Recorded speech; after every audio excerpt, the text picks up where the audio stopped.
Welcome in. You're tuning into the Prune Packers live stream, and it's a hot Friday night here in Healdsburg. I'm Ryan Moffett here alongside my partner, Hugo Traverso, and we're bringing you a big matchup tonight.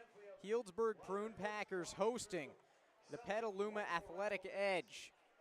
And it should be a good game. Hugo, Packers, they're hungry. They're coming off of a loss to Medford. They just got done with a trip up there, split the series. Each team got one apiece. And Hugo, what are your takeaways from that series up in Medford, Oregon?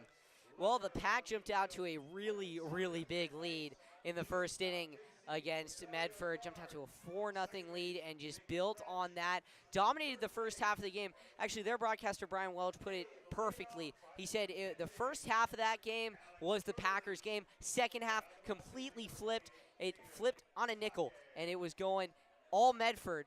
Flipped on a dime there. It was going all Medford. They, Packers edged that one out 12-7. And then you think about the next game. Medford stayed in it. It was a much different approach from the Rogues. They were a lot more dialed in, a lot more focused, and they were looking for a big win. They got it against the Pack. And you see a team today in Athletic Edge that they knocked off the Rogues, took 2 of 3 from them. So they're pretty solid.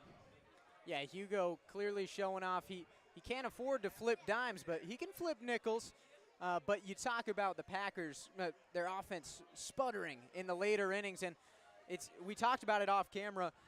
The Packers have left a lot of guys on base lately, at least here in the recent couple games at home that we got to see, and they did it again in Medford, which isn't a good sign, but I'm sure Coach Gomes and the staff here are going to get their guys right back on track. Yeah, that was definitely frustrating to watch, as you'd have runners on second and third, and the Packers would be denied the opportunity to score. So we'll see. I mean, they're going to look to turn that around. They've got a tough team they're facing tonight. Express, they are a good team. They're a team that, you mentioned hungry. They're looking to get a big win. They beat the Packers last year, looking to beat them again this year. And we'll see. Caden Take takes the mound for the Pack. Yeah, big start for him today. He had a wonderful start about a week and a half ago for the Pack and just delivered for them, was lights out. So he's looking to repeat that here because the Packers are looking for some consistency and just great ball out of their pitchers for the bottom half of the season. Yeah, you mentioned that great start. 4 innings pitched, 2 hits, 5 strikeouts. Dominant performance for Take. He's 1-0 on the year. He's in the portal in 3 games, 9 innings pitched, 10 strikeouts, no walks, a 1 ERA, and as I mentioned, that 1-0 record. He has been nearly perfect for the Pack. And almost a perfect start here against the Athletic Edge Express. A 1-2 count here to Jelani Mason. Mason lays off, and the count evens out at 2-2. Yeah, Mason, he's an interesting case on this team out of Credo High School. So a guy that played very low division ball in the North Coast section amongst a team that's filled with guys from Cardinal Newman and Casa Grande, amongst others. And Mason goes down swinging there, and Take off to a great start once again for the Pack. 1 strikeout. Yeah, great job there by Take, really locating. He sets up that pitch with the previous pitch outside and feeds it right back in there. Gets the swing and miss. So Take working against second hitter in this lineup, Xavier Dominguez, and first pitch to him is a swing and a miss. Yeah, it's just power versus power, it seems. These guys, they have a lot of home run pomp, but the Packers bring a pitching velocity that is not seen by a lot of these hitters every day. As this hit powerfully out into the left field, but drops foul. And Dominguez, he's out of Santa Rosa High School, so he's used to this field, been playing here his high school career. He's headed to SRJC, going to walk on there. And, I mean, they had a great program this year. We'll see some of their guys on both teams later on tonight. So Dominguez steps back into the box as he's already down 0-2 against Caden Take. Take delivers, swung off and fouled.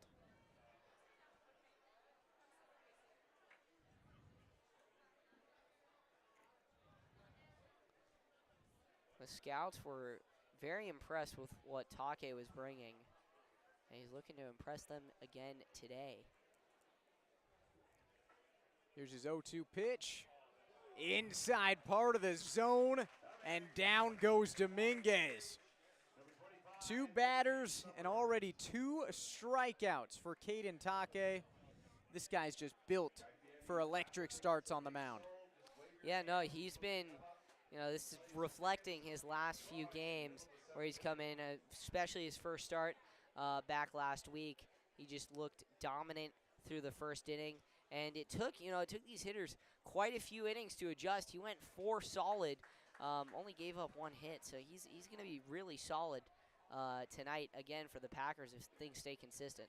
Yeah, and we know if pitchers get off to a great start with the pack, then Coach Gomes is he likes to keep them in and let them run, especially if they're staying hot and staying consistent in the zone. Then he will let them go a couple innings over the usual 3-inning pitch limit.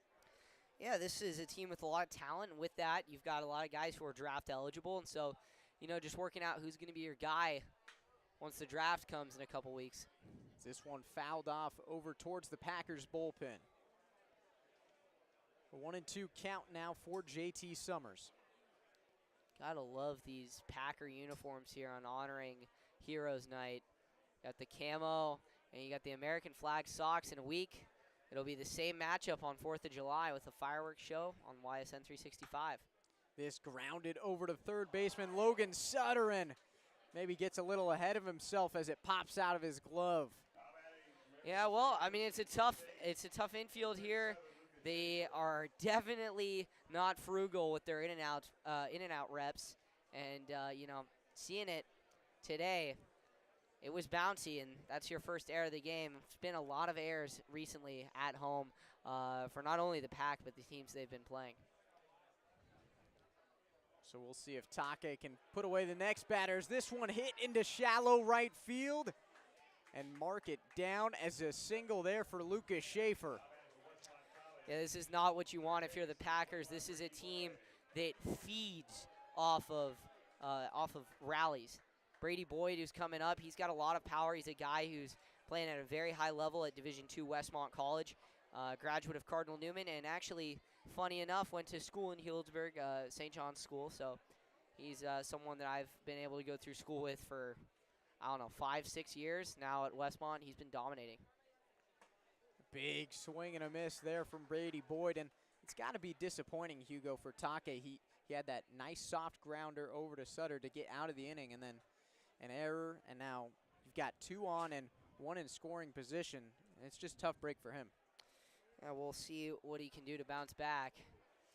He's really showing here that he has the power in this at-bat. This is Athletic Edge. They're a good team, but at the end of the day, the Packers have elite levels of speed on the mound, and they're really going to show it.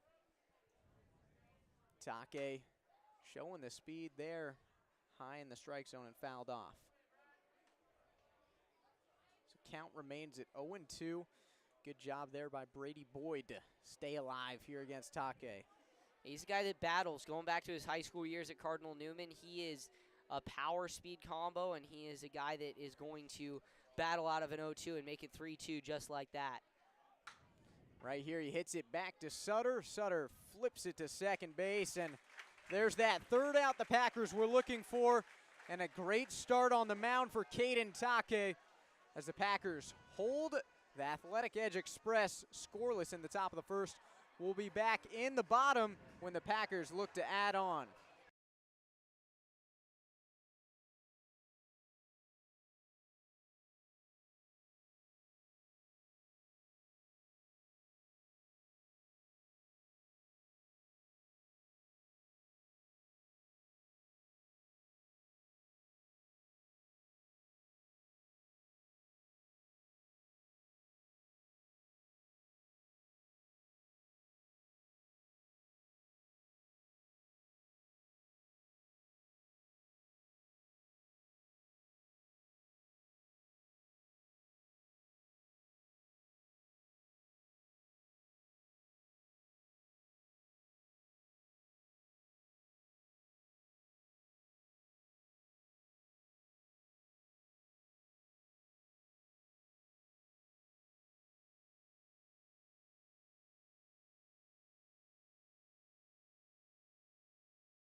All right, we're back here in Healdsburg, and Athletic Edge looking to do the same as Caden Take there in the first. He had a great start and 2 strikeouts in that top of the first, and we'll see if they can do that against the Packers as this chopped over to second base, and Jay Souza will go down after the first pitch.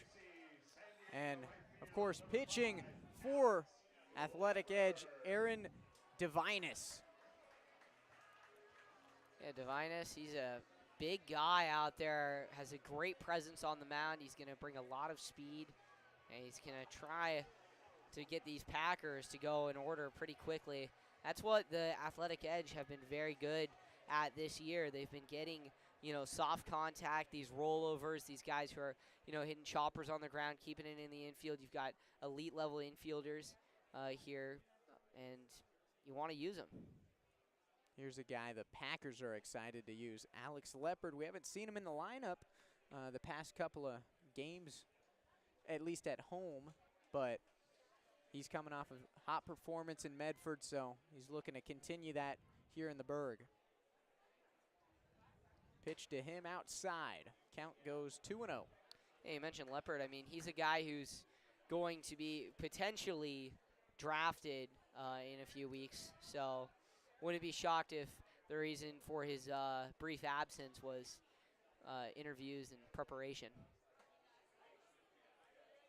There's a strike right there to Leopard. 2-1 count. And Hugo, we've got some great vendors here tonight, and I keep seeing people walk by. These portion sizes are no joke. We talked to A&M Barbecue before the game, and he said it's well worth the bucks. The nachos are massive, and we're seeing just that. People are walking out with, bread baskets full of food.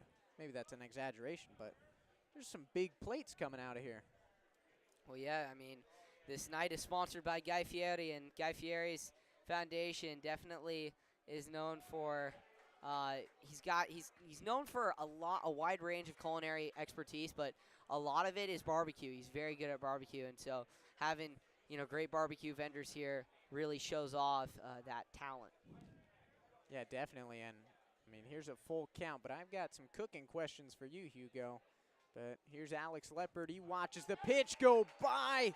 He thought it was a ball. Umpire thinks otherwise. He goes down looking. Yeah, great arm side break. I believe that is a sinker. Could be a two-seam, but I believe it's a sinker. And that thing just breaks. Leopard thought it broke right out of the zone, but no, it runs right into the outside of the zone and just perfect. First pitch to Logan Sutter. Breaking ball in for a strike. Yeah, Logan Sutter checks in. He's been pretty solid so far this year. He's batting .292, which is not ideal for the team, but he's got a lot of power. And when he makes contact, it's going places. Definitely. He's one of those guys. He's your explosive players. He's a playmaker. And anytime he's in the box, there's an opportunity for some fireworks. We're talking about 4th of July.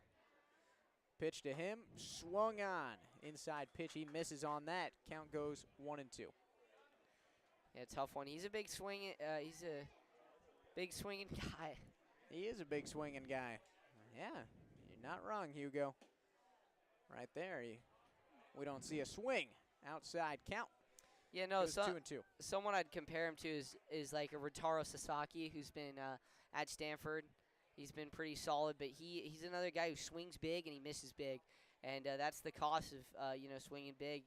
You're gonna hit a lot of dingers, but you're also gonna miss some. As this grounded to the shortstop in his throw, beating out Sutter. So a good performance there from the Athletic Edge and their defense to hold the Packers scoreless. And we're knotted up at 0 apiece heading into the top of the second. We'll be back in just a few minutes.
Top of the second here in Healdsburg.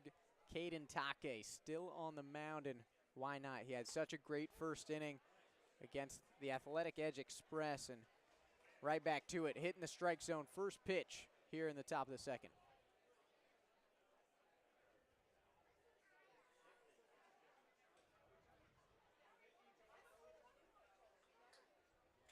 Oh, 1 from Take, and results in a big swing and a miss down low. Nasty stuff here from Take.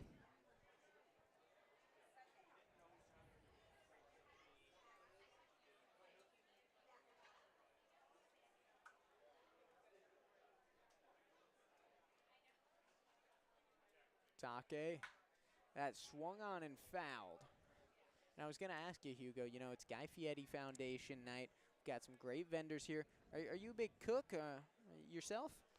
Oh, well, you know, it runs in my family, so yeah, I dabble from time to time. Dabble? Is that so? Yeah, frozen pizzas, you know. Do you dibble-dabble or just dabble? I just dabble, I Okay. think. That's okay. Not a lot of dibbling, more dabbling. That's good, though. It means you're on track as this one popped up into center field and caught by Jay Souza for the first out. Yeah, good job to retire that batter quickly from Take. He's no doubt extending his outing here. Packers are looking to throw a lot of pitchers today at the Athletic Edge Express. And second up is expected to be Chris Debin from George Fox University, but we'll see. So now up for the Athletic Edge Express, Mason Cox. Yeah, Cox, Casa Grande kid, you know, as I mentioned, you've got a lot of big teams on this from the area on this roster, and he's from the one and only Big House down in Petaluma. They play their home games there. And he had a great career there, and now. Thank you for that translation, Hugo. Yeah. Fluent in Spanish, huh? I think you are as well. I wouldn't say fluent. I can translate Casa Grande, so I don't know where that ranks me on the. There's another Casa Grande in Arizona, isn't there? It's another Casa Grande there High is. School. There might be. I mean, there's a lot of big houses everywhere, though. Yeah, exactly. So it's a 1-1 count here for Mason Cox. Take working with one out. Here's his pitch. Missing the zone a little high. Yeah, I mean, I mentioned the talent on this team. You got Brady Boyd, who I already talked about, but a guy who just flew out to center, Kays Demolere. He and his brother have pretty much rewritten the history books at Rancho Cotati High School in terms of baseball. They were incredible, and his brother really just helped Rancho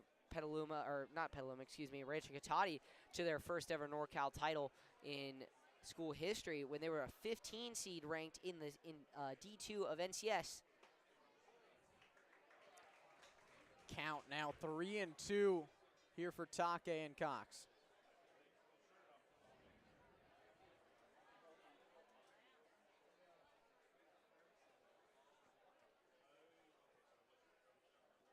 The pitch from Take sends Cox down swinging. Another strikeout for Take. I mean, what a great start here. It's like we're seeing the same performance from his last start at home.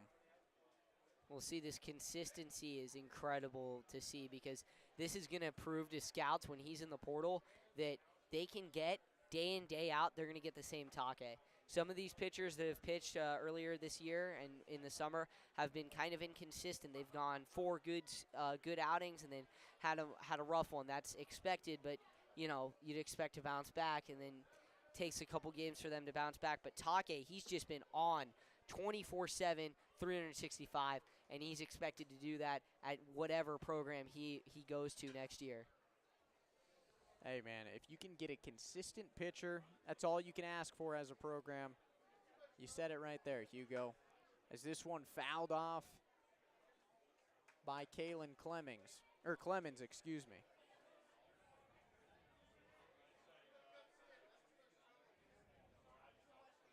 Stands growing more and more crowded here, Hugo. A lot of people want to watch these Packers and support all the veterans and first responders on their big night. Yeah, the stands here are just swelling. So many people. You got a band here.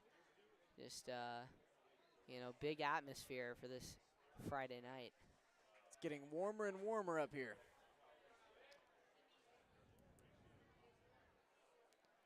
So Take working with the 1-2 count. Here's his pitch, low and outside.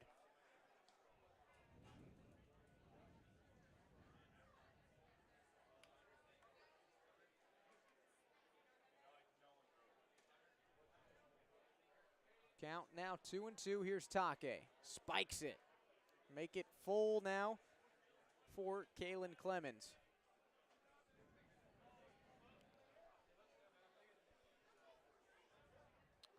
This is where Take is going to look to work low in the zone like he did against the last batter. Just show off his nasty work. And that is nasty enough. Kalen Clemens disgusted with how nasty that was. And Take happy heading back to the dugout because that's his 4th strikeout in his first 2 innings of work. And he holds Athletic Edge Express scoreless through 2. We'll be back in the bottom of the 2nd.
Blake Grimmer in the box for the Packers, coming up to some Bob Marley. You big fan of Bob Marley, Hugo? Yeah, and I know I believe Ziggy's his son was out in Healdsburg a couple weeks ago. Crazy. Didn't get the chance to go, but I did hear it. It was reverberating throughout the town, so I was able to catch a little bit of it in my ears. You know, Ziggy's incredible, and so is Bob. You know, is incredible music, reggae. You know, I'm not really a reggae guy myself, but really, I will dabble with some Bob Marley. It's definitely fun. Dabble, but no dibble dabbling. No right? dibble dabbling. No. Here's the pitch, up high. So now 3-0 count here for Blake Grimmer. Yeah, they don't want to pitch to Grimmer. He's been .368 this year, has an RBI. He's only played just a few games. All right, there's a strike to Grimmer. Now, hitters count here. What I like to call buffet pitch, and got a wide variety of food available at our food vendors tonight. And that'll be a walk there for Blake Grimmer. Heading over to first as Alex Burge, who has been so hot for the Packers, comes up to the plate. Sean, what did Sutter do? Right out short.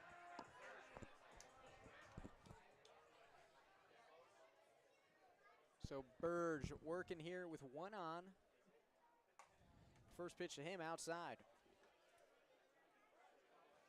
Yeah, Grimmer, I mean, look at him over on the base paths. He is towering over that first baseman.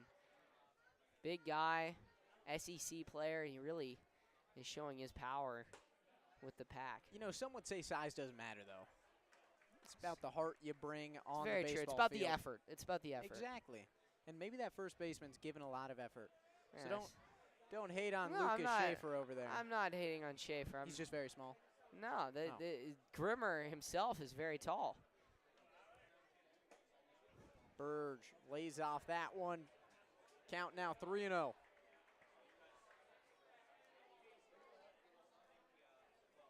This is where you really need your pitcher to throw strikes here in a deadlock game. And, you know, it's only the second inning, but these Packers, they can erupt quickly. And they call that a strike right there. Just catching the inside part of the zone for the first strike in the 3-1 count. And throw back to first, keeping Grimmer on his toes.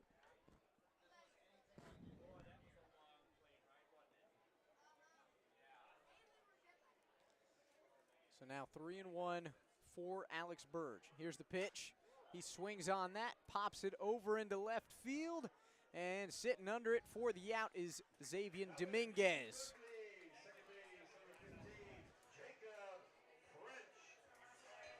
So now Jacob French, another hot Packer bat, entering that left-handed batter's box.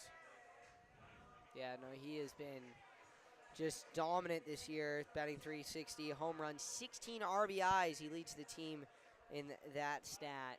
Picked up a couple on the road in Medford, and, you know, they were having fun up there, right? They were bowling, I saw. I saw that.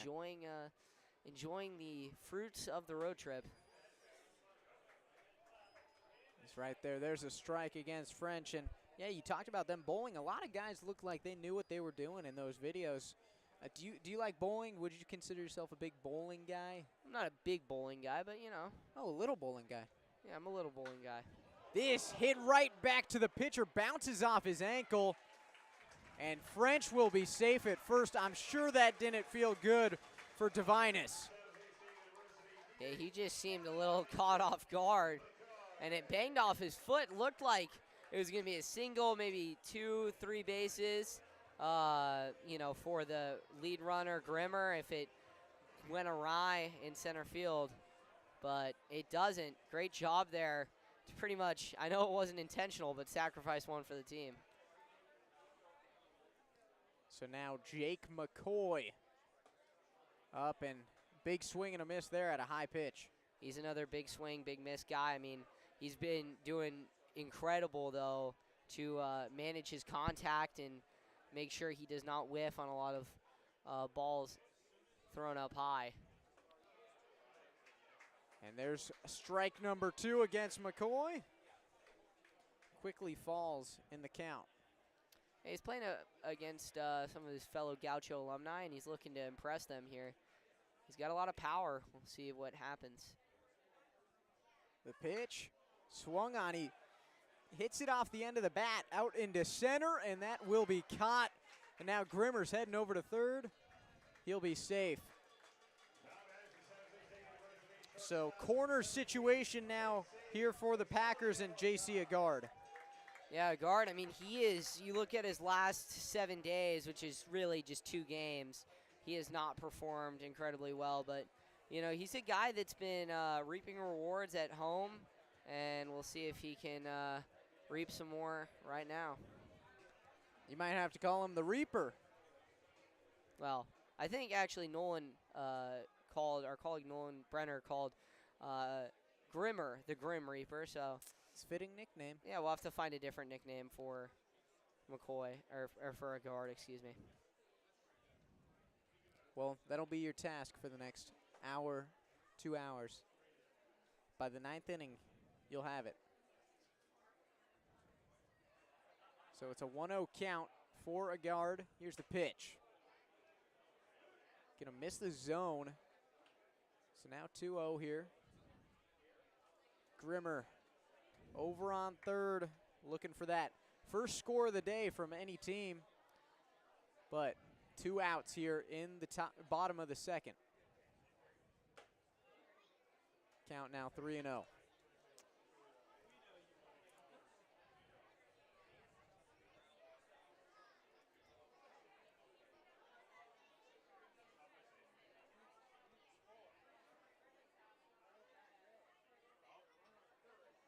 Three and 0 pitch to a guard.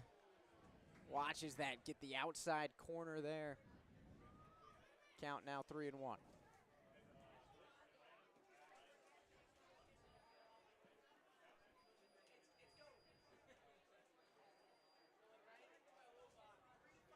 Pitch to a guard, he lays off, and he'll get the walk.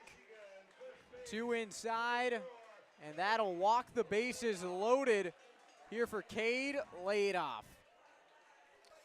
Oh, here we go. This is a big moment for our guy, Jacob Janicelli. Picked Ladoff as player of the game, his prediction, and this could be a big point.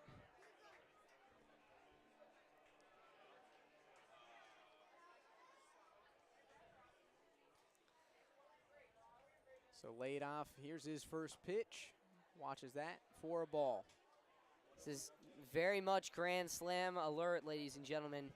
Ladoff is a guy who, you know, while he's a big swing dude, he's not going to, he doesn't miss a lot. So we'll see what he can do here, batting .325 with 9 RBIs. Yet to hit a home run, but leads his team in exit velocity. And there's the first strike against him.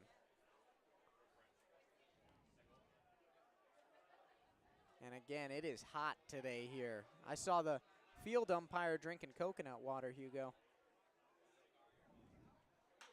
He swings on this, chopped over to the shortstop. A throw from him, got him. Cade Ladoff goes down. A strong hit, but couldn't beat it out at first. So we remain scoreless as we head to the top of the third. We'll see in just a few moments.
All right, back here in the top of the third, and it's still Caden Take working on the bump for the Packers.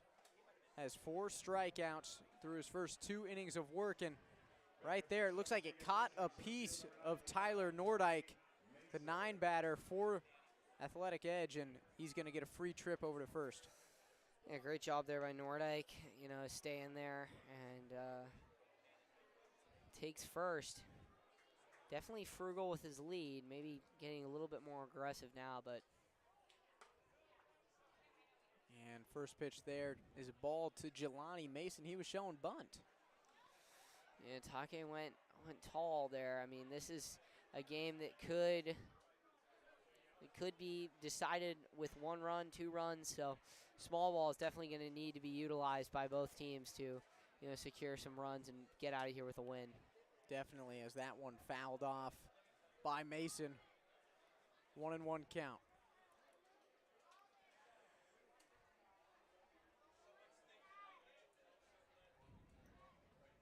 Here's Take. That swung on, and it looks like it's going to go into foul territory and drop.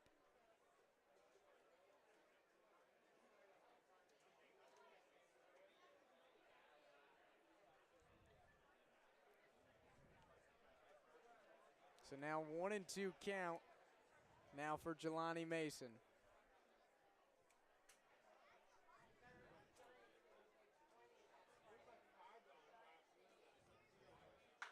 This grounded hard over to first, laid off, fields it, throws it to first, and gets the double play.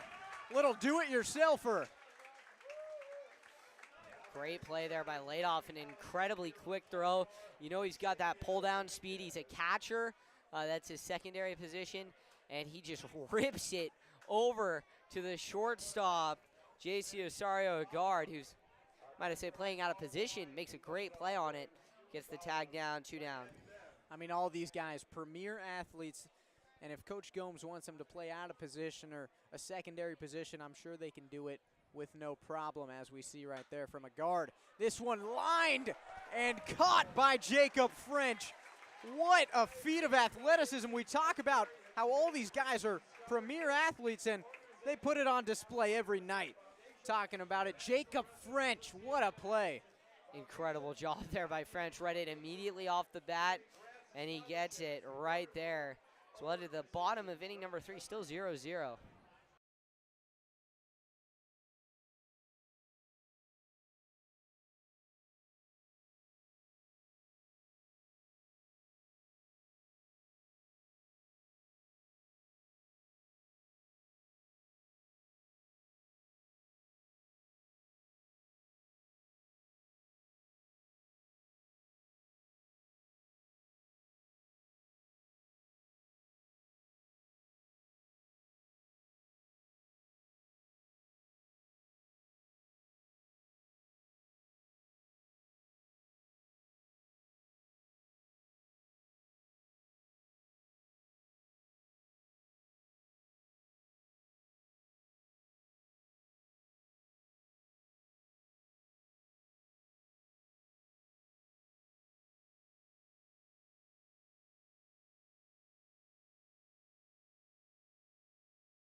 All right, bottom of the 3rd here in Healdsburg, and Jay Souza leading it off for the Pack, and he's getting a big round of applause. Fans ready to see him, do some work here for the Pack. Still scoreless. Yeah, his host family is here, so that's where the round of applause is coming from. That he, funny enough, lives only a block from the stadium in the summers, so it's convenient. Yeah, very convenient. All he has to do is really just walk down the block, and he's there. Just like you, Hugo. Pretty much, yeah. I'd say about similar distance. Pitch to Souza, and it's a broken bat. It's flying across the field, but Souza can't beat it out. A good job there by the second baseman, Nordyke, to field it and not let the shrapnel distract him. Yeah, great job there. Good awareness. 4-3, the same result that he gets in the first inning. Tough start to the night for Souza, and firewood along with it. It's going to be a fun souvenir for a kid.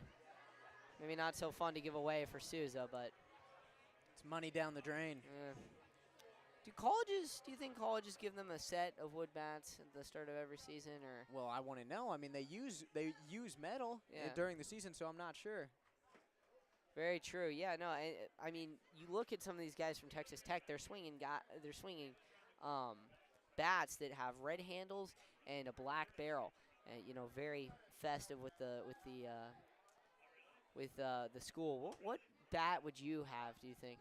What you bat go? would I Yeah. have? What color bat would you go with? That's a great question. Would you go with the classic, you know, grain, or would you go oak, like a darker wood, or would you go full black, or yeah. what do you think? I do like the traditional look. I think it looks very cool, but just give me like something loud. But I would have to earn it, of course. I'm going traditional until I start to get hot. Once I get hot, I know that's not normal to switch up once you get going, but I want to be loud once I'm on a hitting streak.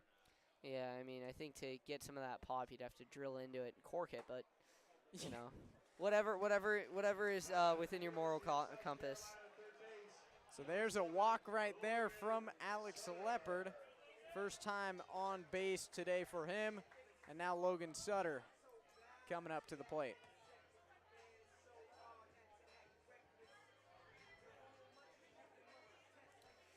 Yeah, Sutter, I mean, he's walking up to Can't Tell Me Nothing, and he has been a guy that a lot of these pitchers, they can't tell him anything. And there's another chance. As it's dropped by the center fielder, Mason. And Leopard gonna stand up as he heads into third base. A costly error there from Jelani Mason puts Leopard in scoring position, and Sutter over on first. Yeah, I think if there's a little bit more power into that, or that maybe hits the barrel a little bit more pure, that one is not staying in the ballpark. That one was another opportunity for Sutter to just, you know, prove all of the haters wrong, hit another home run, but misses it by a little bit. Thankfully for him, center fielder drops. How many haters do you think Logan Sutter has? He's a great guy. He is a great guy. I don't know. I think that a lot of the guys, does Indiana have a baseball team? Indiana? I believe if they have a baseball team, then they might be some haters of Logan Sutter with that rivalry with Purdue. Maybe some Northwestern guys, some American River College guys. Definitely those at Granite Bay High School. Wow. And I was kind of thinking you were going to say nobody, but you're naming a lot of people. And then I think he's going to make some haters out of those Clemson Tigers next year, because he's playing for South Carolina next year, and he is going to make a big impact there for the Gamecocks. As this grounded over to the shortstop, and they're trying to turn two on it. They do. And what a play to keep the Packers scoreless and stay all tied up in this game. Athletic Edge, they came to play, and we'll be back when their bats are up in the top of the fourth.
We're back here in beautiful Healdsburg, California, amongst the sun-kissed grass here at Recreation Park. Beautiful field. I'm Hugo Traverso. I'm joined alongside now by Jacob Janicelli, our baseball analyst. Jacob, how are you doing today? Hi, Hugo. I'm doing good. How are you? It's warm today. It is warm where we are sitting. Yeah, it is a very warm day, yeah. I think I'm going to have more liquid out of my body than I've taken in today. This has been a sweaty day. I brought 3 waters. I might need to make it to 5 one of those days. Yeah, that's it's getting hot up here in Healdsburg, and we're only a month away from the real dog days of summer. But Brendan Mann checking in now. Mann, he's rocking an 0-1 record, but that doesn't reflect the dominance he's shown on the mound. 5 games, 7 2/3 innings, 12 strikeouts compared to only 2 walks. He's a guy that brings a lot of power. Two-sport guy, plays baseball and football. What have you seen out of B-Man this year? He's really, really good. No fastball. He throws a cutter and a sinker, and then he'll go slider, curve, and they are really effective. Off-speed spins a lot. His swing and miss percentage is 45% for all pitches.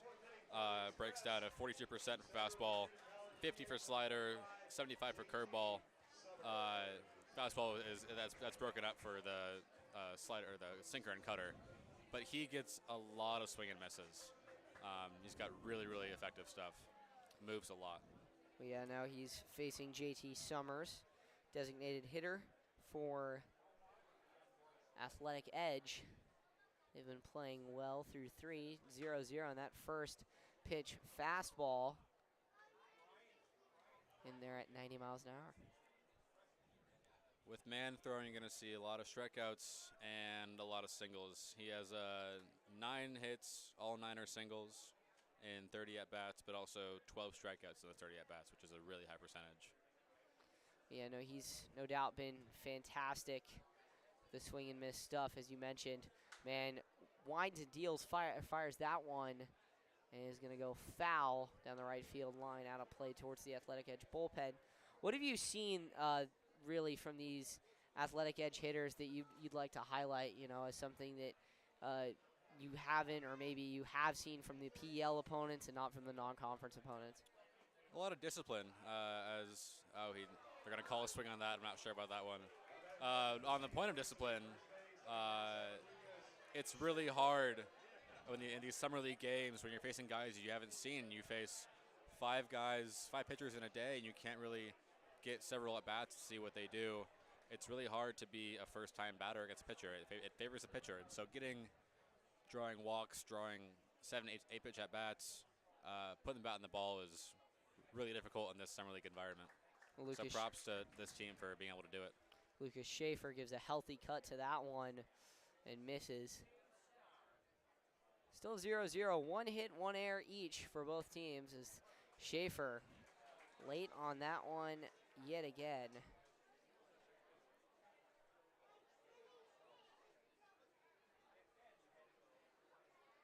Oh-2.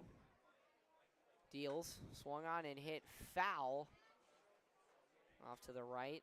Brady Boyd on deck. He's a fellow Cardinal.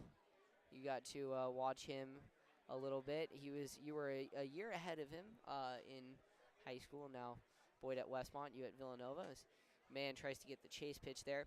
What would you say is his most reliant chase pitch? Does he throw the curveball more when he's trying to get the chase in a 2-strike situation, or is it more slider? Slider mostly. It's sitting at 38% on the chase, and when he throws it, you can see from our angle here right behind the umpire, it moves a lot. Tried to go cutter there, got a strikeout. Yeah. Man sitting around 87 to 90 on these cutters and sinkers. Not much off speed yet, but he hasn't needed it so far. He's been great. Yeah, he has just been dominant. That one, funny enough, they didn't even need the first base umpire's verdict. He just started walking back to the dugout. Now Brady Boyd steps in. Guy who was highly recruited out of high school, chose Westmont. They were in the process of moving NAIA to Division II. They've dominated both divisions. And now, one of the top teams hosted a regional this year in the NCAA Division II. Road to the World Series there. It's going to be 0-2. Little off speed there. Umpires are talking. He throws the off speed quick. You can get to mid to low 80s on the off speed stuff. And that first pitch to Boyd, it came at 92, by the way. He goes fast again there. What was that?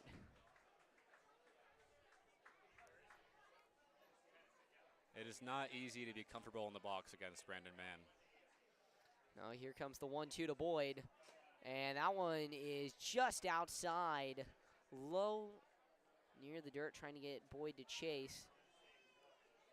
Looks like a cutter there at 87. He's mixing Good location, a little bit off. mixing speeds well. 2-2. Swung on and hit over the head of Sutter and into left field. Brady Boyd checks in with a single.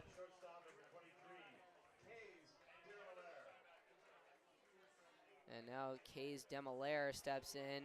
And he's a guy who, you know, his brother and him, as I mentioned earlier in the broadcast, both Rancho Cotati graduates, very highly touted by the Cougars.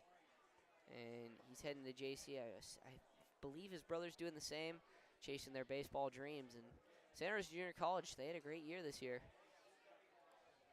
And deals fired off foul towards the Boys and Girls Club. A lot of foul balls opposite way this inning as batters look to try and catch up on man speed. A little late so far. He's been serving it up pretty hot. Does it there. Burge happy with the break. Makes the stop.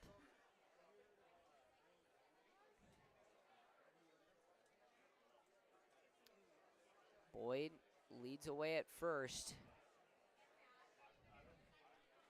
Demolare waits. The pitch. Swing and a miss. That one is actually tipped.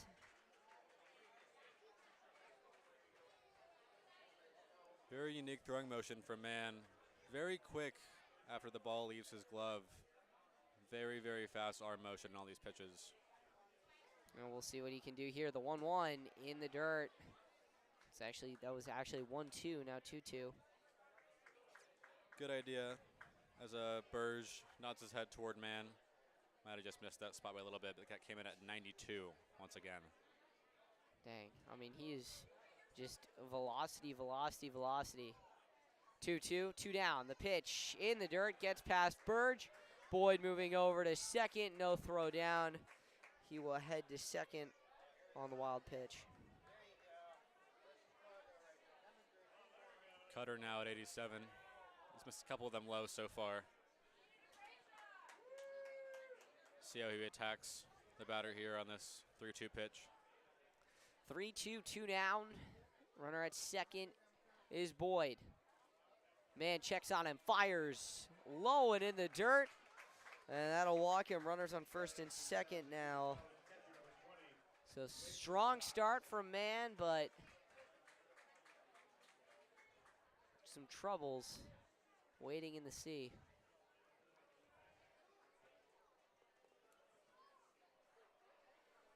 Our colleague Ryan Moffett, he's doing a little food review of sorts. Not even recording, Ryan. It's not recording if you're trying to video. I think he's just eating. Yeah, he's just eating, and he he's just likes to look at himself a little bit, I think. yeah.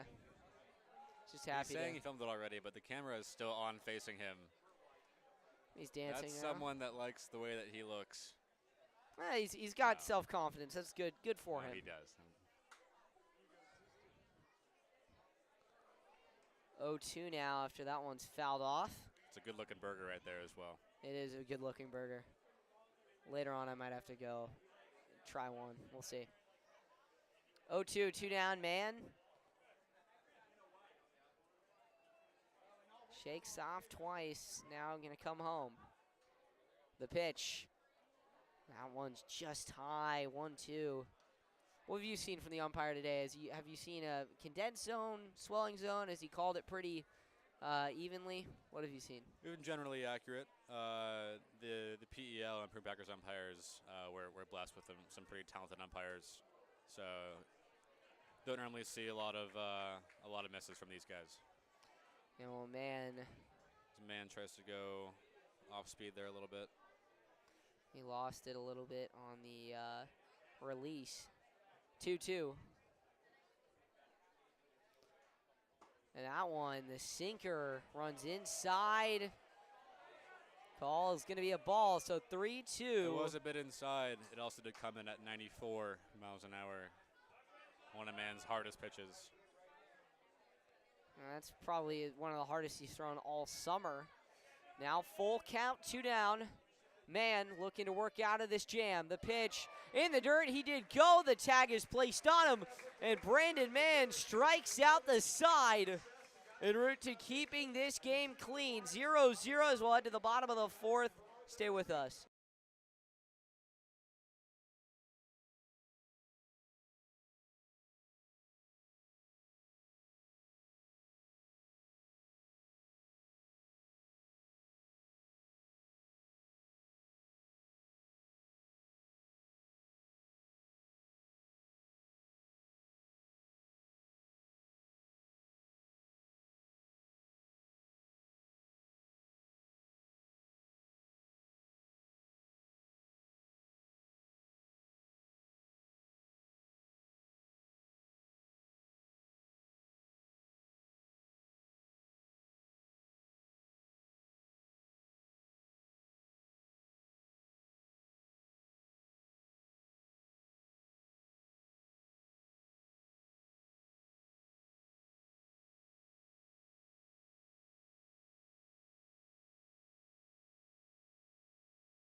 And we're back here. We've got a new pitcher on the mound for the Express, Hugo Traverso, alongside Jacob Janicelli.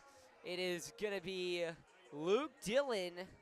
He's committed to Kansas Wesleyan University, currently finishing up his time at Santa Rosa Junior College. Kind of dissect his windup for us, Jacob. Let me get a look. Dillon deals. Gotta love the over the head on the glove, on the approach. Real old school. I'm a big fan of that. I'm a big fan of Alex Burge as well. This guy hits the ball really, really well. Very disciplined as that ball catches the low inside corner. Burge is tied lowest in whiff percentage in the lineup and tied third in the team. He has a whiff percentage of 17%, only behind Jonathan Kim and Anthony Savateri on the team. So when he swings, we're getting contact, putting the ball in play, making the defense make a player make a mistake. Yeah, you mentioned that, great ability to hit for Burge, batting .480 on the year, 2 homers, 14 RBI, second on the team in the RBI department. It's been dominant. Yeah, not only a really disciplined hitter, but a really effective power hitter. First in the team in average, first in the team in slugging percentage as well. So when he gets a hold of it, his slugging zones are high and they are all over the zone. He can hit the ball anywhere. Well, Burge walks there. Great discipline shown by both teams. Packers work another walk, and now it's going to be Jacob French, big power lefty. He's got one of the more interesting stories of coming to stardom. Went to Benicia High School as a graduate out of there, went to SF State, and then after his time at SF State, for a year he transferred actually to Cal Berkeley, and he's expected to head back there next year for another year, which could be his final year of college, as he is very highly touted. The 0-1, and that one's fouled off.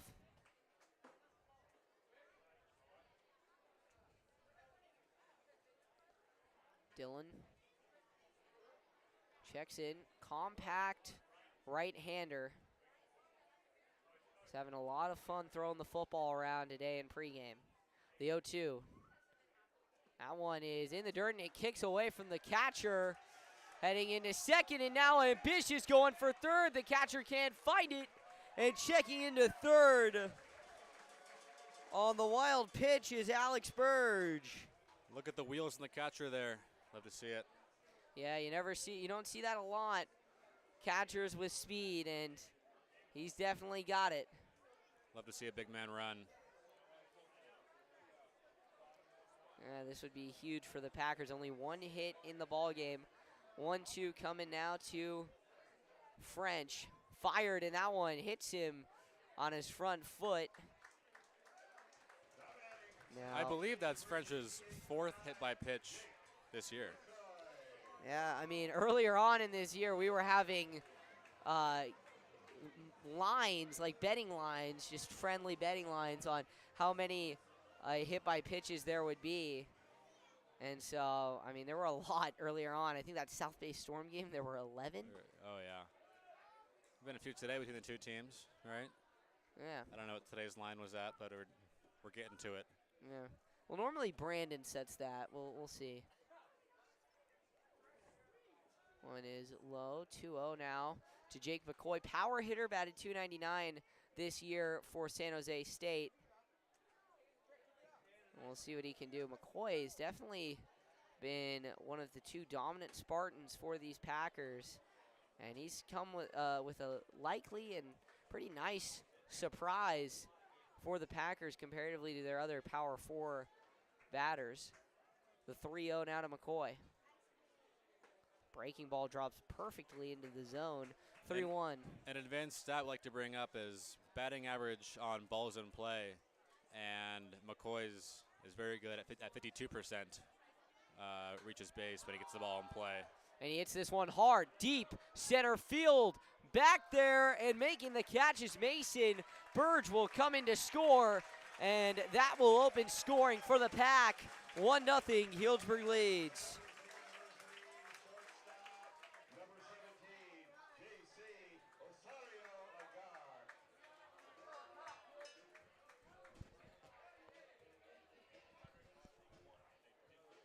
Rosario Guard, one of your do-it-your-all guys. 10 singles, 3 doubles, 3 home runs. He's in the home run race at 3, tied with Sutter and Sabater. They all have 3 each. Well, yeah, I mean, he's looking to flip his fortune tonight. He has been on a bit of a dry spell, and the catcher can't find it. Cox will pick it up, but over on second is French on the pass ball. Bit of a dry spell, yes, after a really effective start. Maybe set the bar really high for himself. One of our Pacific Empire League players to watch after the first 2 weeks. He lines that one. It gets over the head of Dominguez. It'll kick around here, rattling over left center field. French will come in to score, and checking into second, flipping his fortune for another RBI is J.C. Osario Agard.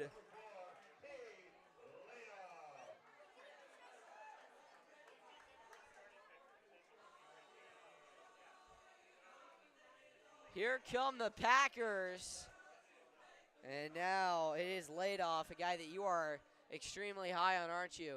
I am. Well, he has the best walk-up song in the team, Fat Bottom Girls by Queen, and also swings the hardest in the team. And even on grounders like that. It's that one hard, possibly broken bat, but throw made on to first perfectly by Demolare.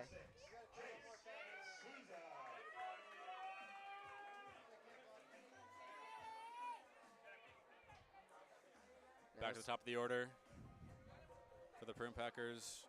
Jay Souza, lowest whiff percentage in the lineup, and third on the team behind Hideki Prather and Antonelli Sabater. He's at a 10% whiff rate right now. Really good for a leadoff guy to get the ball in play when he swings. And he drops that one low, so it's 1-0. 2 down. And that one's hit hard, deep, center field, back by the ivy, and making the catch is Mason. So Athletic Edge gets out of the inning, but the Packers do damage. 2-0 Healdsburg after 4. We head to the top of inning number 5. Don't go anywhere.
And we're back here.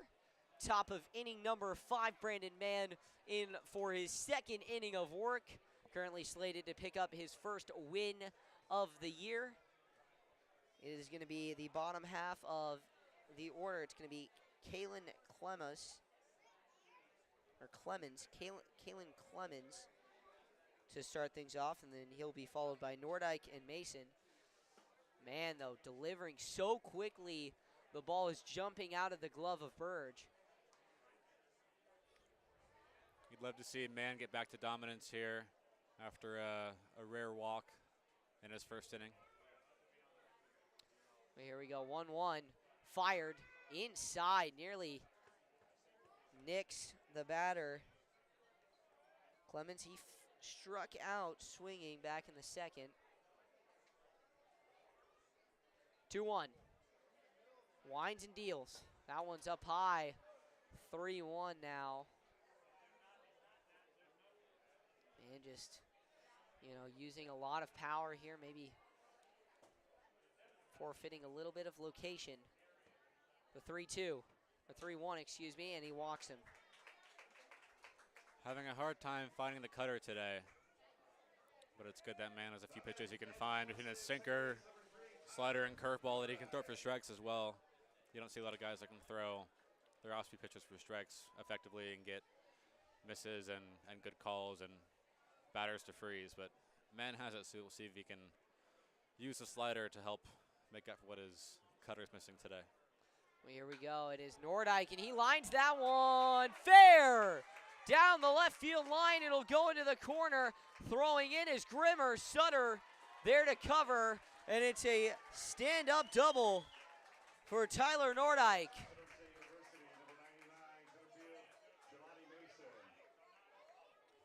So, firing right back are the Express. Do you think that was fair? That looked a little... Looked like it.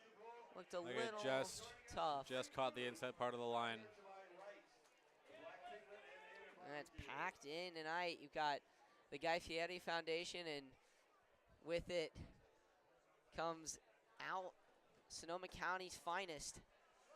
He is pretty much the face of the county. I think Ryan Moffett would like to differ, but he's a legend, lives in Windsor. Kids went to Windsor High, so. Guy Fieri, we appreciate you sponsoring. This is a high chopper play made at Great short play. by Osario Agard. One down.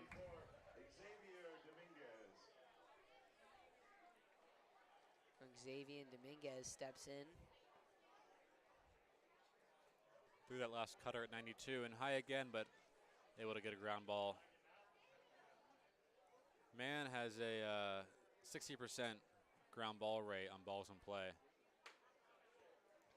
So, tell us, Jacob, you were a basketball player in high school.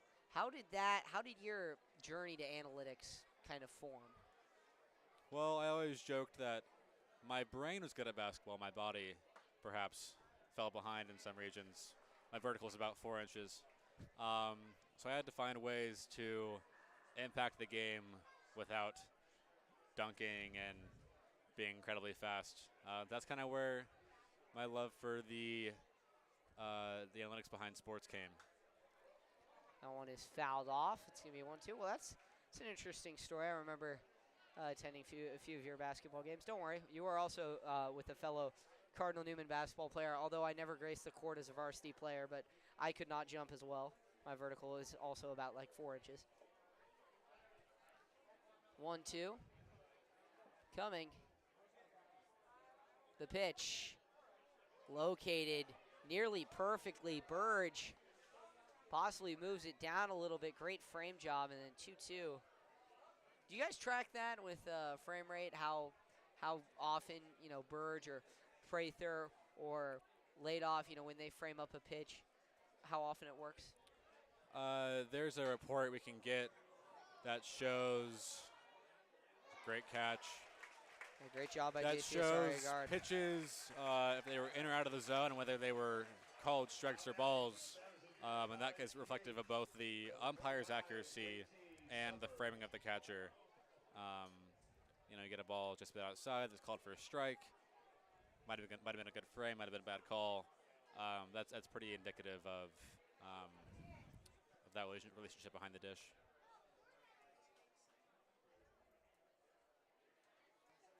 Two down, the pitch. In there for a called strike at the outside part of the plate. 92, found the cutter in the zone. Looks like man's fighting to get out of this jam here. Retired the last 2 batters. It's likely going to be another pitcher for the Pack in the top of inning number 6, but they're just trying to get out of it here with Man. And he's worked a no outs, bases nearly juiced, at least scoring position juiced, into 2 down with 2 strikes, and the runners have not advanced an inch. The pitch, that one is a high chopper. It's going to be a tough play for Sutter. He makes it. What a play, Logan Sutter. And it saves a run and maybe 2. What the bottom of inning number 5 as the Packers will look to add it on.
So here we go.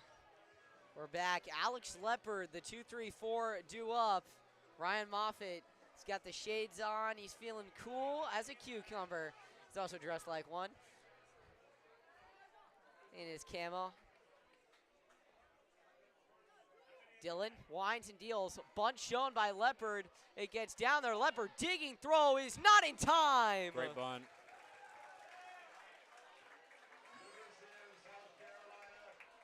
So a bunt, drag bunt for a single. Packers really want to layer it up.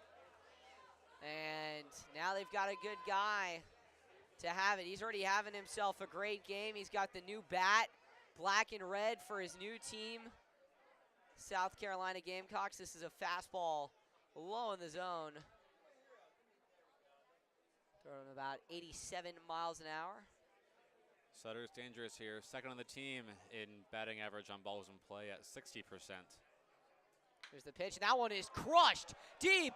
They will watch it go on to University Street. Logan Sutter leaves the yard.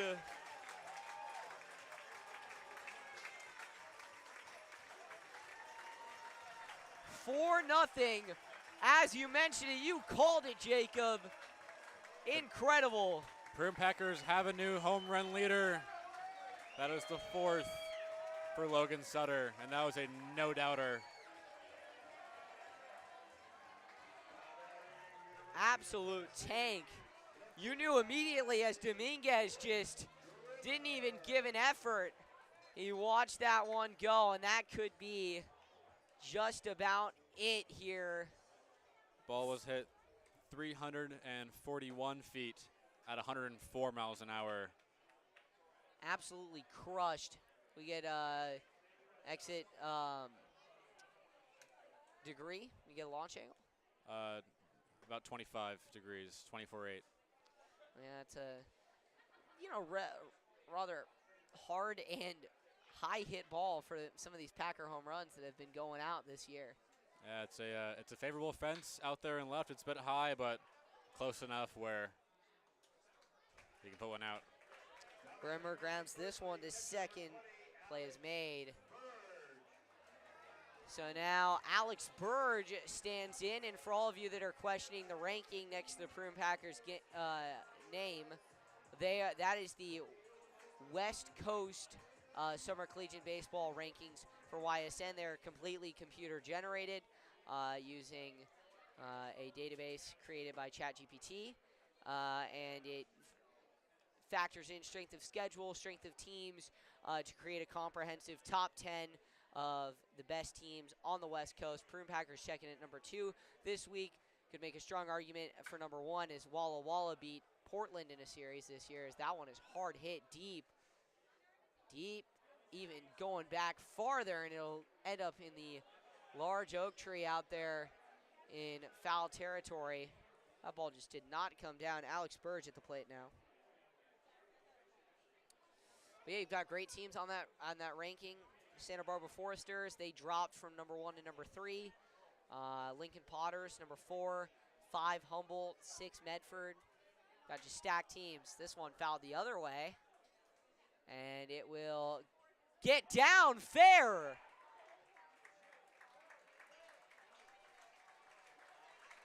So into second, standing up and rather surprised, is Alex Burge. Really great job of taking that outside pitch to left. Burge has one where he has the lowest ground ball percentage on the team, and he gets that ball in the air pretty often. You saw foul ball deep to right, and then a great way to put the ball in left on that one off the fence. Yeah, now 4-0 Packers putting it on like cake icing, and there's Jacob French. Pitch low and inside. That one is gone. Bombs away, Jacob French. The Golden Bears are coming down Main Street, 6-0 Packers.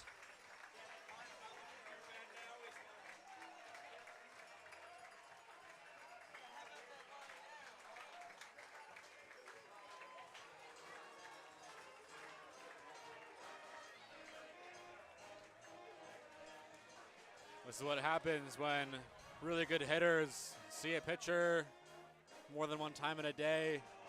They see their stuff, and by the time it's their second time up, they can really get a hold of it. Yeah, well, the Packers get a hold of that one. 6-0 now. French goes bombs away, brings home his fellow Golden Bear teammate. That one went far. We'll have to see. Maybe argues, and the TrackMan didn't pick it up. Oh, and that swung on and missed. Funny enough, actually, that is a consistency at all levels. The TrackMan not picking up monster home runs. Yeah, we've struggled this season, especially around these middle innings when the sun gets low, pretty harsh over left field fence and kind of right at our camera behind home plate. And so it's just one of those things that happens, and we try and work on it, but sometimes it doesn't track accurately. But luckily we have Joey Gomes as our coach, and he's been in this field forever, and he can pretty well estimate just about how far a ball went based on how he saw it as this ball's popped toward the first baseman. Good the second out of the inning. Good catch made there by Schaefer. Now J.C. Agard steps in. So 2 down, 6-0 Packers. Osario Agard standing in. And just an offensive explosion from him. He did not have a great spring at San Jose State, and you know, an incredible, surprising start from him this year. 0-1 after that one.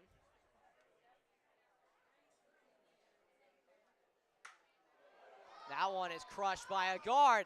Back there, will it get off the wall? It will. Kicks off the wall in center field and fired back in quickly to hold a guard to just a double. But J.C. Agard, how do you do? Nearly retied Sutter today on home runs. Almost got his 4th one out. Agard now with a single and a really hard hit double. Well, we're going to check do a rough estimate of French's home run. It looks like it went around 390 feet over the bleachers there in right field, and that one kicks up over Demolare's head.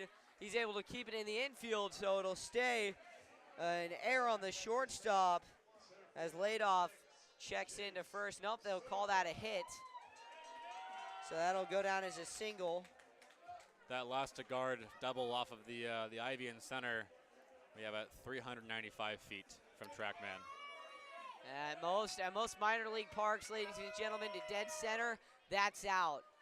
At least, especially at the San Jose State Field, Excite Ballpark, which they share with the San Jose Giants. And funny enough, the San Jose Giants average more homers per season than games they play, and a lot of that is due to Excite Ballpark and its metrics and the way that it plays. So that one is a hard grounder. Good play by Nordyke to get out of the inning, but 6-0 Packers tack 2 homers on, and we'll head to the top of inning number 6. Thanks for joining us.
Ladies and gentlemen, we are back. We've got a new pitcher, and guess what? It is Lurma time here in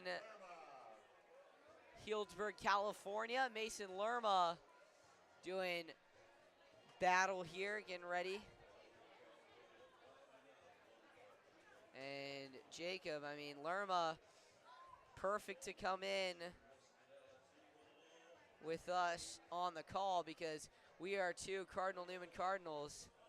I had the pleasure of calling him last time he came up here. I'll do it again today. Yeah, sadly, I'm not one of those Cardinals. I'm an Eagle, so I can't relate to you guys.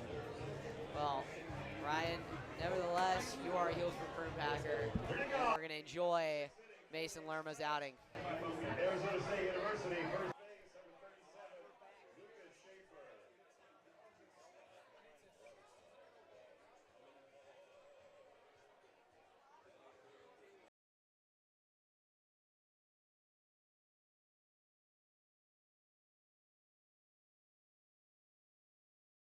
So Mason Lurma comes in. We'll look at his stats and do a deeper dive into his analytics. He's 1-0 with a 0 ERA, 4 1/3 innings pitched, 2 games, none started, 4 1/3, 4 strikeouts, 4 hits allowed. He's been dominant on the mound today, and he's a guy that really hits his spots. He's got great pitches. You mentioned earlier this year, Jacob, that he tunnels his pitches. He does. If you go do a little film study on Mason Lurma, tunneling is really, really effective. And it leads him to, as we get that 3-pitch strike, Lurma is at a 73% strike rate in 60 pitches so far this summer, which is just really, frankly, unheard of if he can maintain that for the rest of the summer. Well, ladies and gentlemen, we have a showdown you don't want to miss. Lurma smiling, He's facing his former high school teammate, Brady Boyd, teammates on that dominant Cardinal Newman team that started the dynasty in Santa Rosa under Coach DeBenedetti. And Lurma quick into his windup, down 1-0. In there, called 1-1 to Brady Boyd. Boyd, Westmont College. Lurma, UC Davis. The 1-1, swing and a miss. Lurma up ahead, and he's showing a little bit of swagger up there on the mound. He works quickly. Leaves you no time to get comfortable. Here's the 1-2, swing, and that one is lined. Grimmer, it's over his head. It touches up against the Pizzeria sign in left field, and checking into second on the double. Beating out his former high school teammate is Brady Boyd. That was a great hit. Lurma has given up a few hits. It's 5 now in his few starts. No walks so far, but you will see when he's not getting strikeouts, you'll see a couple hits. Yeah, Darren Malaire coming up. Another guy that Lurma faced in high school at Rancho Cotati. You mentioned this. I mean, this is really, you mentioned earlier that a lot of these guys, they don't get to face what they're going against every day. And I mean, honestly, if I was, for the love of the game, if I was Athletic Edge, give Justice Brinson his at-bat here. Maybe Mason Cox subs out. Both are catchers. Give Lurma a little bit of time with his former battery mate. It's really hard to go as a hitter from Brandon Mann to Mason Lurma. Tall righty to a little shorter lefty. Mann has a lot of speed. Lurma, a lot of really good off-speed stuff, a lot of good location, good pitch mix. That slider falls in for a strike. Yeah, he's been dominant, to say the least. You'll see Lurma mix the changeup that goes ball side with the slider that goes glove side. Really hard to pick up which is which. Then he throws fastball. It's about 10 miles an hour faster than those two. Pitch, chase pitch, struck him out there. Lurma cooking early here. And now Mason Cox comes up. Second three-pitch strike of the inning, or three-pitch strikeout of the inning, rather. Lurma wasting no pitches. And he has been great today. Another slider located on the outside part of the zone. Mason Lurma. Painted exactly on the bottom outside part of the corner, according to TrackMan. Yeah, he's looking like Bob Ross out there, the way he's painting these balls. Pitch, that's low. 1-1. If you had to paint a landscape, what would you like to paint? Would you like to paint mountains, ocean, desert? What's your favorite biome? I like the lake, little lake view. Mountains in the background, sunset, water. Yeah, there you go. Not that bad. Serene, peaceful. It's nice. Yes. 1-2 now. Mason Lurma with Brady Boyd at second.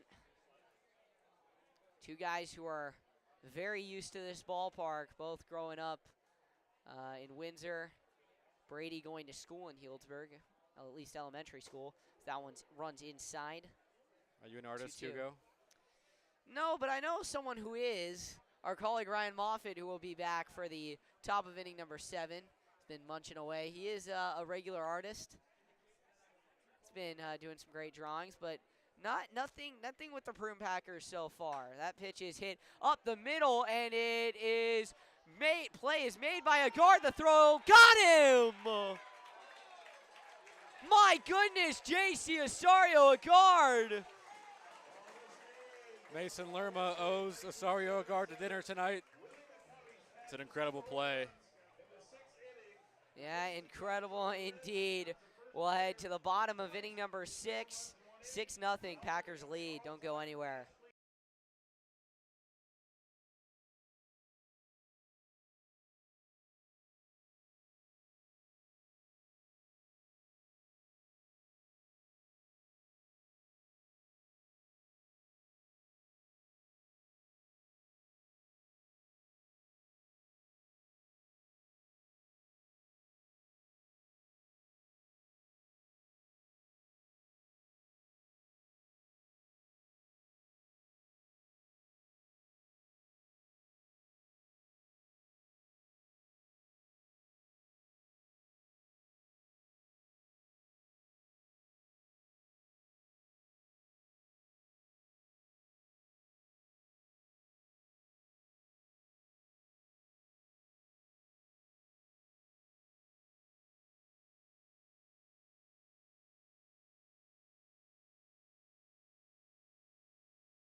Alex Leopard leads things off for the Packers here in the bottom of inning number 6, and he sees a breaking ball that runs just a bit too high. Great job here by Dylan to extend his outing after giving up the 2 bombs. Leopard loads. That pitch is also outside. It's going to go 2-0. Alex Leopard, looking at how he has done today, struck out in the first, walked in the third, made his way all over to third base, and then in the 5th, singled and scored as a part of that Logan Sutter home run. Packers nearly bat around in the bottom of that 5th inning, 2-1. Coming to Leopard. Jacob, what did you see in that bottom of inning number 5 that really helped the Packers jump out and extend their lead? Like I was saying, they're getting to the second time in the order with this pitcher, and we have really, really talented hitters. And if you don't mix up the pitch enough, second time through, you're gonna get burned by these hitters that are gonna find their pitch and do what they can with it. Well, Leopard walks there, his 2nd of the ball game. Ladies and gentlemen, looking ahead, the Packers to wrap up this weekend will have the Solano Mudcats tomorrow at 6 p.m. That'll be Ryan Moffett and Nico Horning. And they will also have the Sunday matinee game as Sutter fouls that one off. Little Sunday matinee game on Sunday against the West Coast Kings. 12 o'clock start will also be Nico Horning and Ryan Moffett. And then we get into our busiest week of the season, 4th of July week. We'll have more on that coming to you tomorrow. 0-1, no outs here to Sutter. Excuse me, it's going to be 1-0-2, actually, to Sutter. Aggressive leadoff, and Leopard gets them to go, and they'll place the tag on him for out number 1. So Leopard, it's a little cocky on the base pass. Well, now what you want to do when a pitcher is struggling to get them a free out, and now he's got 0-2 on Sutter here, can really get back in the driver's seat. Yeah, Sutter, seen this guy twice before, or excuse me, once before with that home run. Here's the 1-2. Swung on and hit on a high chopper, and it takes a Rec Park bounce over the glove of Demolare, and he can't even find it as it's coming back. The Packers now elect to go with a new hitter coming in for Blake Grimmer in left field is going to be Mr. Tokyo Drift, and the man who had the leadoff home run to start the series in Medford with a bang, Jonathan Kim. Here's the pitch. That one runs inside to him, but called strike. Caught the inside part of the zone. Jonathan Kim, 2nd lowest chase percentage on the team at 15%. One of the lowest whiff percentages at 10%. So now really disciplined hitter. Kim looks to continue that high reputation. If you are held in high regard by our analytics guys, you know you're a good player. 2-1. The numbers speak for themselves. 1 down. Runner on first is Sutter. The pitch swung on and popped up foul. Moving over under it is Boyd. It runs back inside, and Boyd makes the play. Now Alex Burge will step to the plate. Burge, 1 for 2. The double. He flew out to left and he walked. It's got to be a good day so far for this Packer offense. The pitch, that one is in there, called strike. 0-1 with 2 down here. Coming up in the top of inning number 7, we'll have Ryan Moffett alongside Jacob Janicelli for 7 and 8. And then the 9th, it will be myself and Nolan Brenner to close things out. Burge is a bit of a pull hitter, as lefties are, but also hits really effectively on the outside part of the plate. A few of his best slugging zones are on the outside part, especially high and outside. He's really able to go with the ball and putting opposite side of the field. Well, they try and go outside there. Can't locate it. 3-1. And Burge, he's got them outfielders on notice. They are playing back. Center fielder is almost at the warning track. Now what we saw is about a 390-foot ball, and that one is in the dirt. It hits him, but that's not going to matter. It is nevertheless a walk.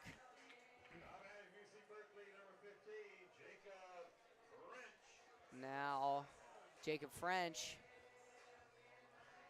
he turns the swag on. And Jacob, I asked this question to Ryan. What, if you had to have a bat, are you a traditional guy? Would you color it up? Would you make it, blue for Villanova, little red for, your Newman roots? Any specific colors? Oh, I'm traditional. A lot of pine tar. That's about it.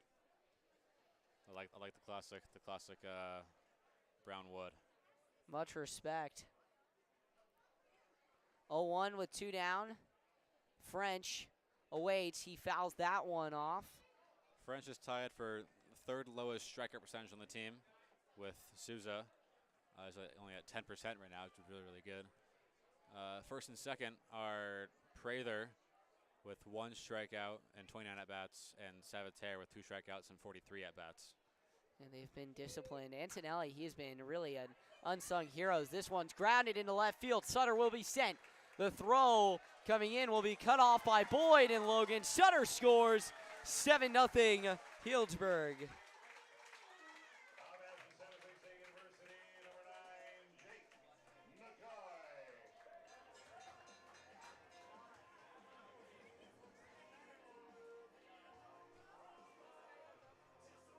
Now Jake McCoy will stand in. He's got the tape on his batting helmet. He swings and misses at that one. McCoy is a great line drive hitter, and a line drive here would give the Packers even more of a cushion. And he pops this one up in foul territory, giving chase is Schaefer. He's there, and he lost it. Out in that part of Rec Park at the second fence line where even if you catch it, it's a foul ball. One of the oddities of Rec Park, as we've seen a few balls hit to the shortstop that have bounced wildly over their head on a weird hop. The sun falls quite low down left field toward the first baseman. And then also kind of a low mound. We've gotten feedback from pitchers. So a few of the nuances and oddities about Rec Park, but it is a really good looking field when the sun sets, and no better place to be than Healdsburg. Yeah, you said it. It is a beautiful scene, picturesque, and really illustrates the beauty and the I'm trying to think of the word. It's not the closeness, but like the tradition and the forgetting the word. It's like a park. It's like a community park, and it's a great place to take your family for a game. Boyd fields that one, throws it on to first for an out, and that'll do it here for the 6th inning. 7-0 Packers lead. We'll throw it back on to Ryan Moffett and Jacob Janicelli. Stay here. You do not want to go anywhere. Ryan, pardon my sweat. Oh! Hugo says pardon his sweat. Yes, pardon my sweat.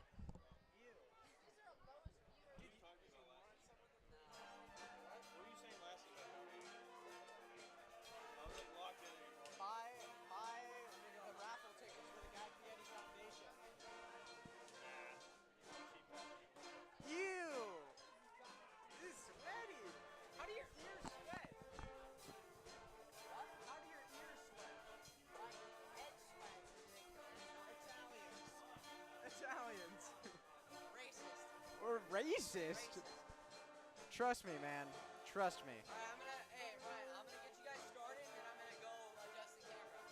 Oh, is it messed up? Are you gonna eat food? Huggy. Huggy. Are you gonna eat food?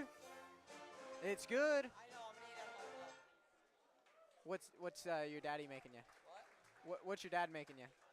My dad's not here. I'm home alone. What's your mommy making you? I'm home alone. Oh, What's I making? you're like what is it? Macaulay Culkin? What? Macaulay Culkin? It's the actor in Home Alone. Yeah, throw a rager, man.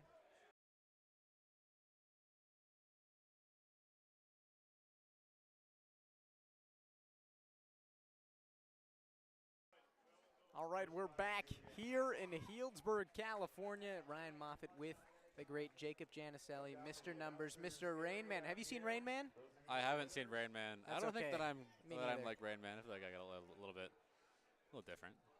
Yeah, a little cooler, I would But think. I'm happy to talk about the numbers with you guys. Happy to talk to you in particular, Mr. Wow. Moffett.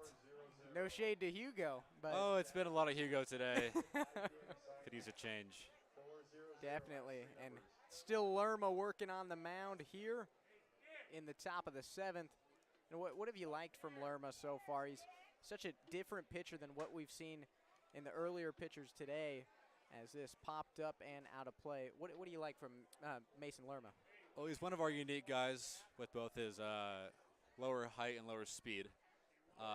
But take that away, look at just some of his effectiveness in his numbers.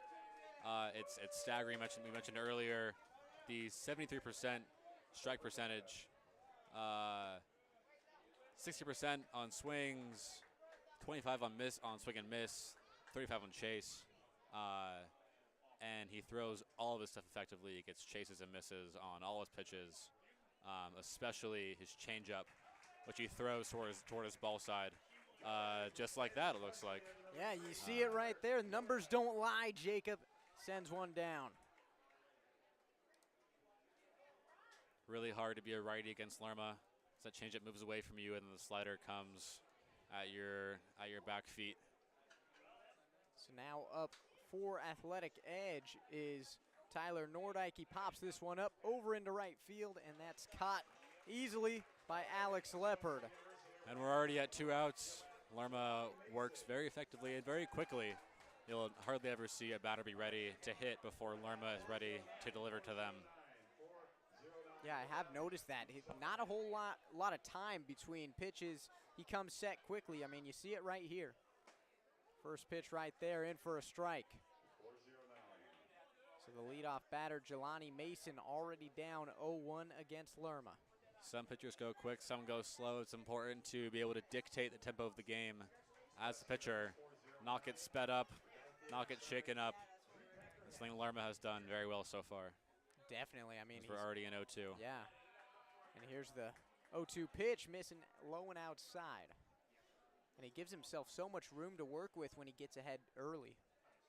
You can get really creative on 0-2. Here's the 1-2. And fouled off. Good job by Mason just to stay alive here against Lurma.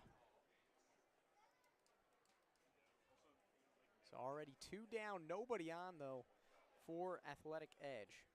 Pitch from Lurma, and oof, a filthy strikeout. Gets Mason reaching, and he sends him down swinging. Great job by Lurma here in the top of the 7th. Jacob and I'll see ya after singing with all these fans in the bottom.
All right, we are back here in the bottom of the 7th, and a lot of items being auctioned off right now for the Guy Fieri Foundation. Money going to a good cause. Jacob, did you buy any of the raffle tickets?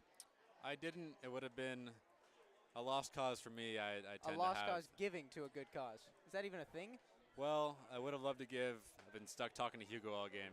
Oh, But I see. in terms of winning a raffle, I tend to have some of the worst luck you may see. So I also tend to avoid raffles. Wow, you hate giving back. You're on the hot seat tonight. Thanks, Ryan. Yeah, we're just putting out a good image for you. For all As the Asario guard Yeah. is up to bat. Yeah, back to baseball, Jacob. Let's talk about the game. The guard up in the count 1-0. He swings on this, popped up over into deep right center, and out there camping underneath it is Jelani Mason for the out. That had some crazy hang time, Jacob. Yeah, I mean, it's an out there, but that's his third hard hit ball of the game. At the liner to left over the left fielder's head. The double off the wall was at 395, and now that one with some warning track power. As another hard hitter, Cade Ladoff, comes to bat. Yeah, it's not too often you hit a ball 395 feet and you're not rewarded with a home run. As this one, a soft hit ball by Ladoff. Pitcher fields it and flips it to first for the second out now. Ladoff is one who cracked the 400 mark earlier in the year for a triple that went to our left center corner out there that is over 400 feet over the fence. So Ladoff, another one to get the ball hard, but has not found beyond the fence yet this year. We'll see if he can do that maybe in the later innings of this game. As now coming up to bat, Antonelli Salvatore.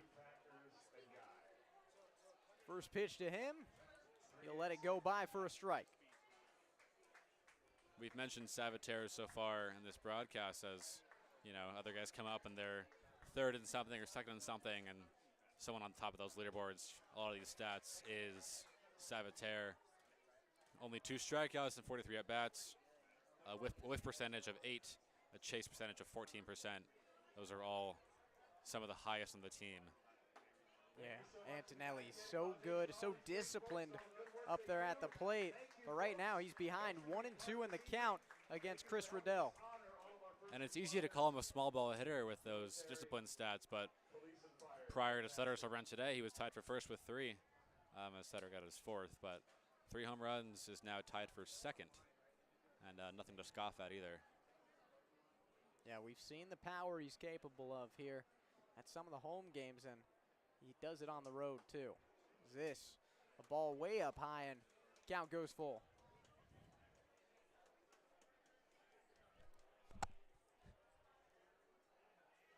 So the full count now. Riddell working against Antonelli. Pitch to him, swung on, popped up, and out of play. Good job to stay alive there from Antonelli.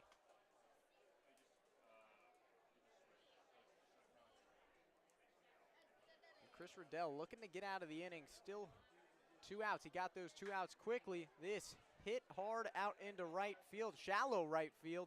The second baseman going all the way out there, Tyler Nordike. And he tracks that one all the way out into deep right center. It's great range. Showing off the range, and now we're going all the way to the top of the 8th. We'll be with you in just a few moments.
All right, we are back here in the top of the 8th.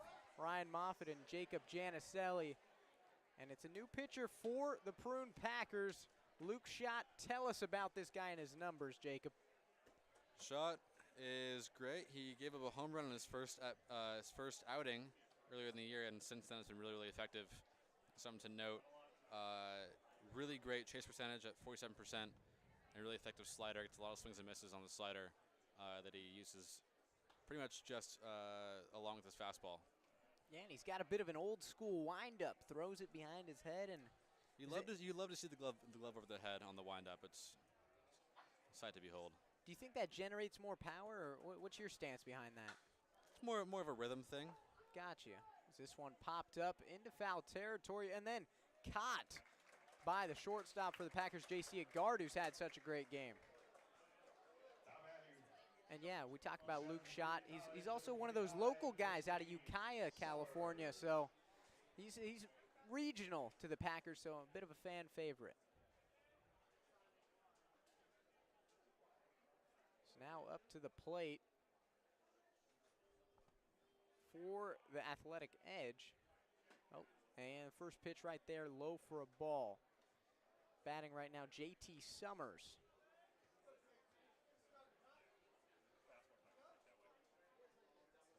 Here's second pitch to Summers, outside.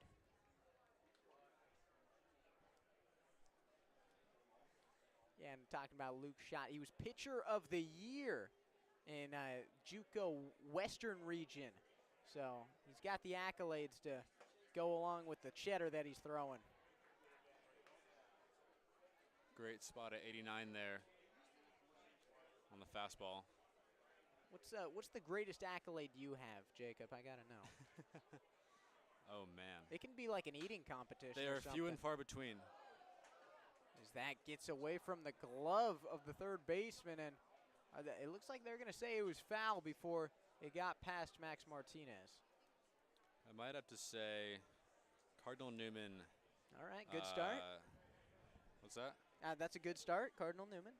For the award, the Christian Gentleman Award. Wow. On graduation day. Just about the only award that I received from Newman in my time, but that was a good one. That was a fun day.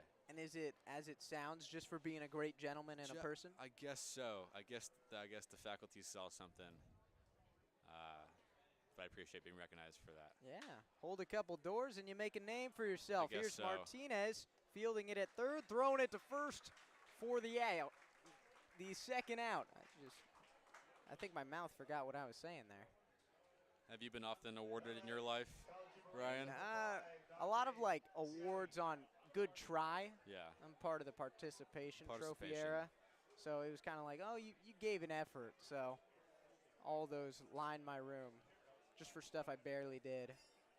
Like I kind of, went swimming one time and they said, oh, here's a trophy. You gave it your best. You're an okay broadcaster, that kind of thing. Yeah, you are nothing if not here. I am here, Yeah. exactly. I'm sure I'll get an award for being present every day. Not for great work, but just for being in attendance. As this one hit out into right field and bouncing off the chest of Alex Leopard as he tries to wrangle it in. So make that a single there. Good start to the new work session after a little mound visit. And it's Tucker Bougie on the mound, it appears. Or is that still Luke Schott? It's still Luke Schott. Okay, well, thanks for checking me. As far as I can see. Good pitch from Schott in the last one. The high 80s fastball left a little bit more in the middle than perhaps desired, but that pitch, really great breaking ball in the bottom of the zone for a chase and a swing and a miss. Good job there, and 1 on and 2 out here for Luke Schott. And there's that second strike. Schott serving it up in the zone there.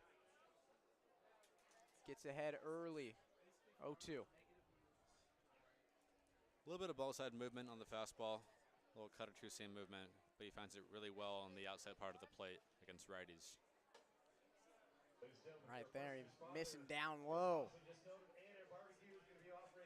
Sounds like they're giving away a barbecue now here at Rec Park. They're really giving away a whole lot. Shot checks on the runner at first. Now here's his throw. And a big swing and a miss there. Really great He gets pitch. out of the inning. Yeah, you talk about a great pitch. I mean, he came to deal today. So now we're going to head to the bottom of the 8th. And the Packers just holding on to that 7-0 lead. We'll be back in just a moment.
All right, back here in Healdsburg, and Alex Leopard stepping up to the plate. Not his best day of work, but he'll look to improve on it here against Chris Riddell.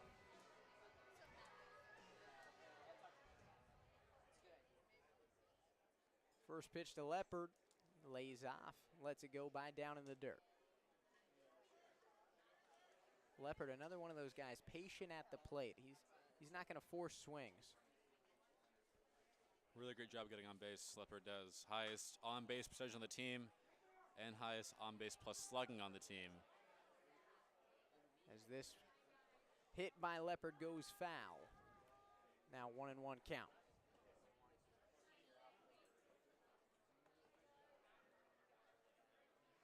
So now the infielders trotting back to their positions, really taking their time. No care for the fans. Maybe we got somewhere to be.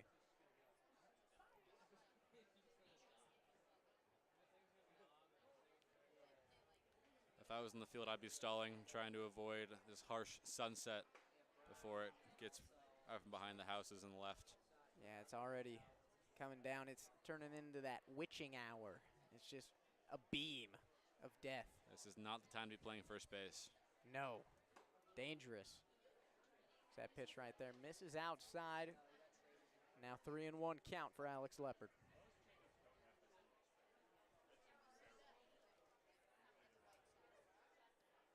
Here's Riddell. Leopard swings at that, and it's fouled. Giving it chase, those third baseman. And I can't, did he catch that? Yes, that was caught.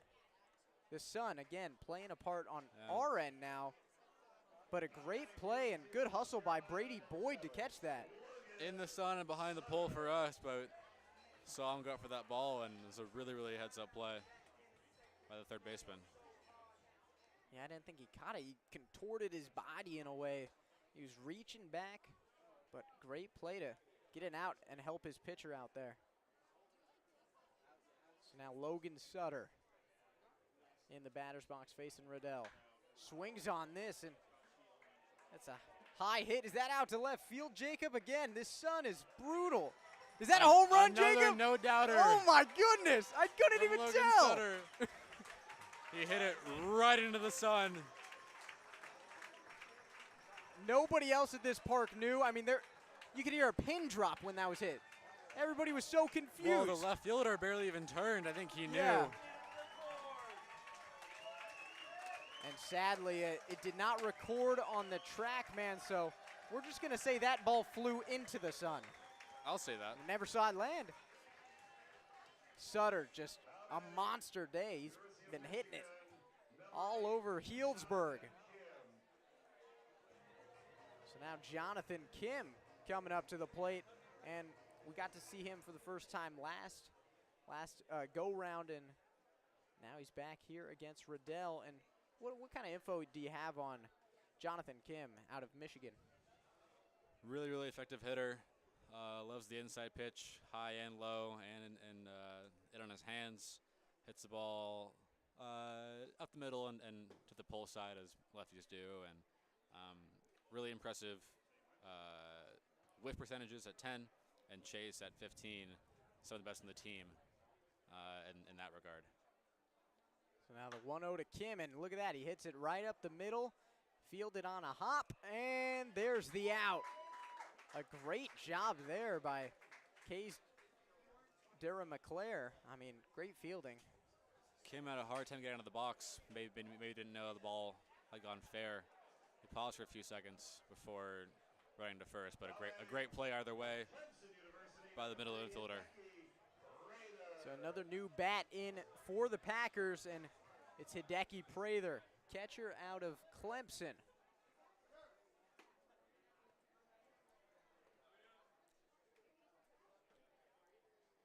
Prather has only one strikeout in 34 at-bats, along with 4 walks, 8 hits and a double. 8 singles and a double, rather. Now he's facing a 2-0 count from Riddell. Here's the pitch. High. Goes 3-0 now. Ground ball, fly ball hitter. Goes often toward right center.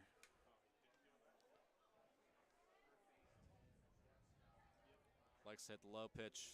Likes to hit high and away as well. And right there, he was looking for the high pitch, and they say he did not go around. He held his check swing back, and now he gets the free bag over at first. So the new names continue to come into the lineup here later in the game, and Cade Campbell, a new name to this game, but a Packer legend. He was with the team last year, and he's back this year. He's been a great player for them. There he swings and misses. 52 at bats. He does have a few strikeouts at 10, as you see him swing through that one. But really a do it all guy. Really good batting average and ball in play, as that one will increase his average. That was a great piece of hitting there, just low out into right field. No chance for anyone to make a play. Great job by Cade Campbell to keep the chain moving. Really good hitting, taking that low out pitch toward right field. So the Packers with a bit of a 2-out rally here. They've got Prather and Campbell on, and Prather in scoring position for Jake McCoy. Here's Riddell's pitch. And that catch in the corner of the zone, and it looked off, Jacob, but what do I know? I can say it might have looked off. This hit hard by McCoy and bouncing off the chest of Tyler Nordyke, but stays with it and gets that third out to help out his pitcher Riddell. But the Packers add one on here in the bottom of the 8th, and it's 8-0 as we head to the top of the 9th, where Hugo Traverso and Jacob Janicelli will finish the game off for you. Bye, everyone.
And we're back here in the top of inning number 9 as our colleague Ryan Moffett will head down to get the player of the game. 8-0 Packers lead.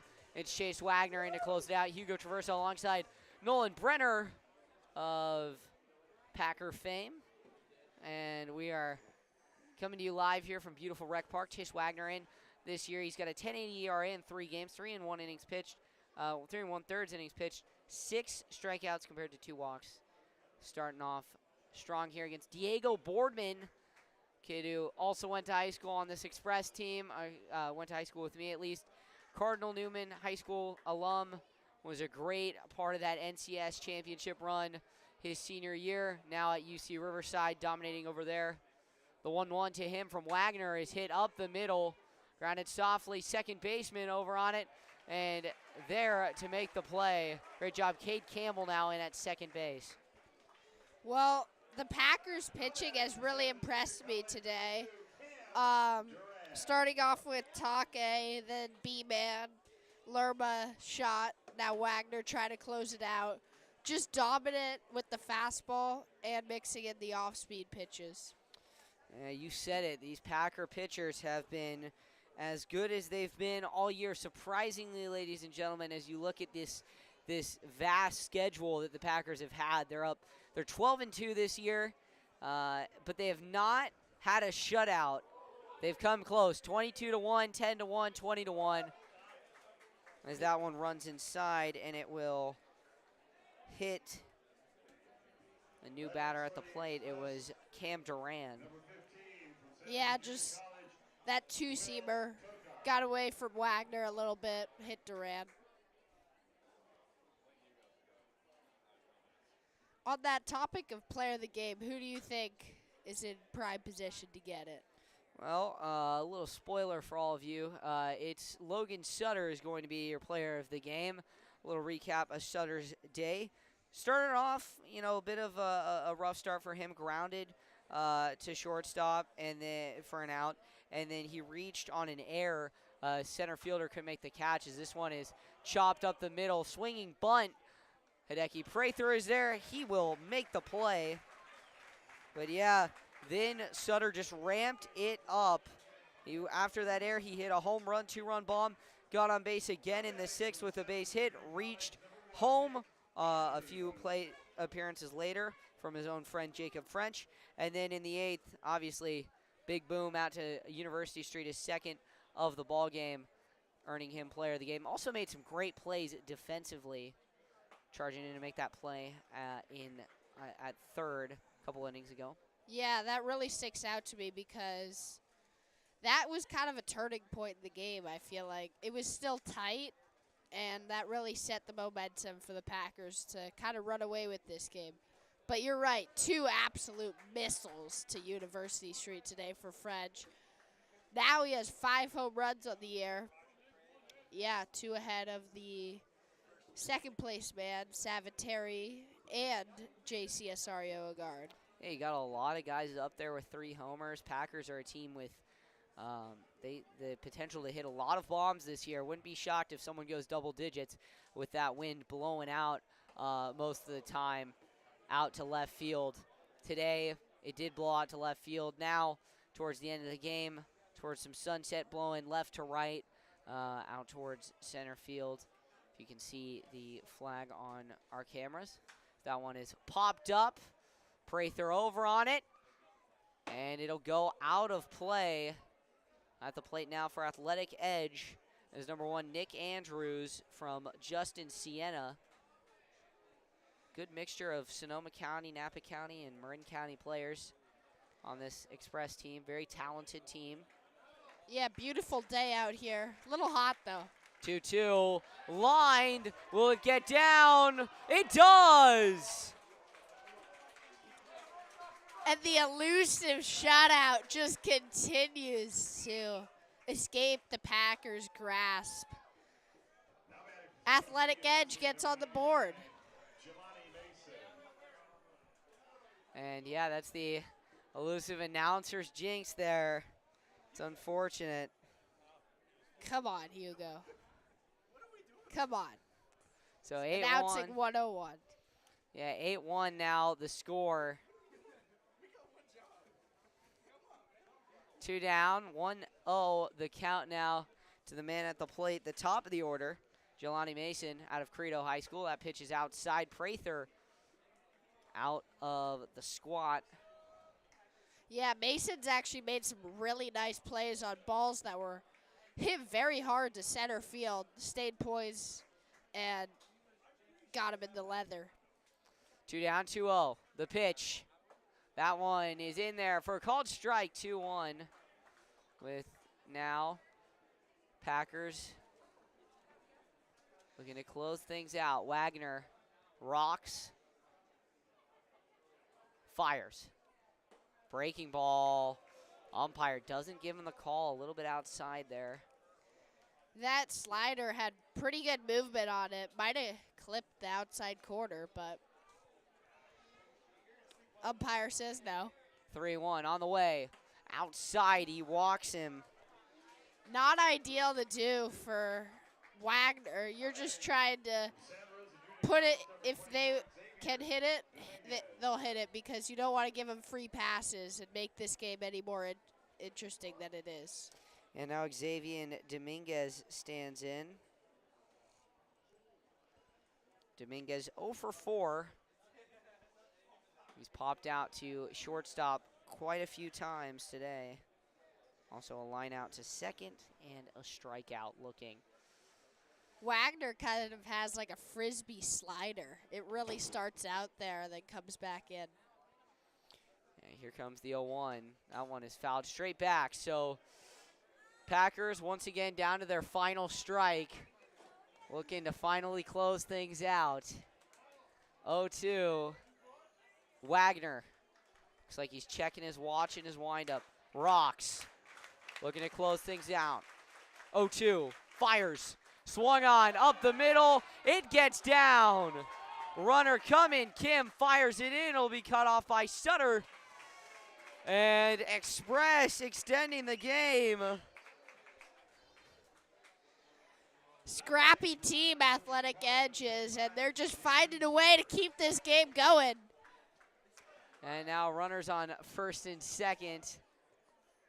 Packers are trying to hold out. 8 runs, 11 hits, 1 error for the Packers. 2 runs, 7 hits, 2 errors for the Express.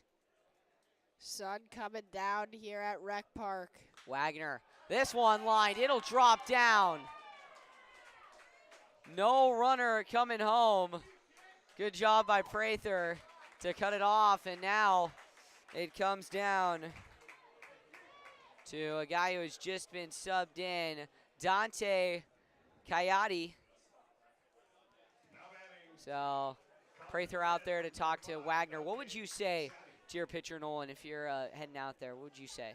You're up 6 runs. You got to throw strikes. This team hasn't had a lot of success hitting the ball all game, so just keep throwing strikes and you'll get out of it.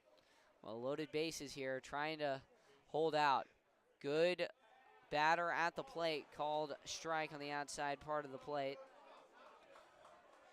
College of Marin product out of Petaluma High School.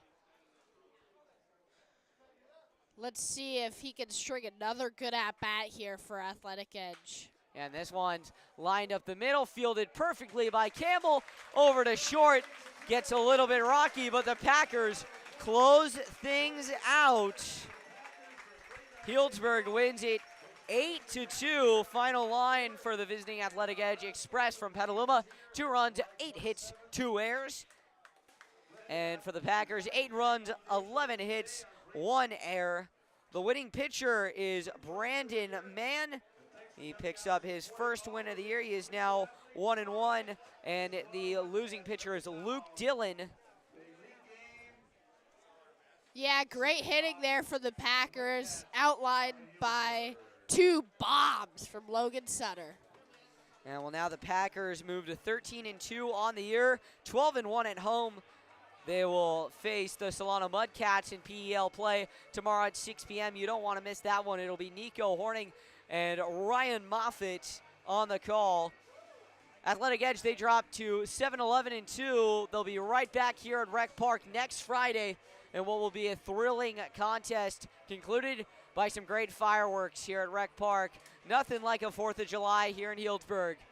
But for all of us, for Ryan Moffett, Jacob Janistelli, our analytics guys, myself, Hugo Traverso, and our great colleague Nolan Brenner, thank you all for watching another great game of Prune Packer baseball. Tune in tomorrow.